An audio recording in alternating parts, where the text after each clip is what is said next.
ఈం కనుక వా అంటే అమృతము, ఈం అంటే శక్తి, కటం అంటే ఐశ్వర్యం. ఇంకొక అర్థం ఇది ఇక్కడ.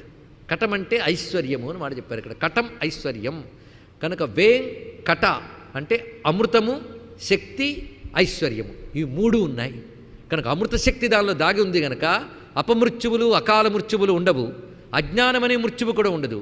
ఈం అనే శక్తి ఉంది అందులో, కటం అనే ఐశ్వర్యం ఉన్నది కనుక అమృతము, ఐశ్వర్యము, శక్తి మూడు కలిస్తే వెంకట. ఈ మూడు కలిసిన పరమాత్మ వెంకటేశ్వరుడు. ఇదండి శ్రీ వెంకటేశ అనే మాటలో దాగినటువంటి అంతరార్థం. అందుకు వెంకటేశ అన్నప్పుడు మొదటి అర్థంలో పాపాలు దహింపజేస్తానని అర్థం చేసుకోవాలి. రెండవ అర్థంలో అమృతము, శక్తి, ఐశ్వర్యము కలిసిన స్వరూపమే వెంకటేశ్వరుని తెలుసుకుని శ్రీ వెంకటేశాయ నమః అని ప్రేమగా పిలవాలి. వెంకట కాదు వేంకట అనేటప్పుడు జాగ్రత్తగా అనాలి. శ్రీ వెంకటేశాయ నమః అని. ఈ వేంకట అనే మాటే వేంగడ అయింది.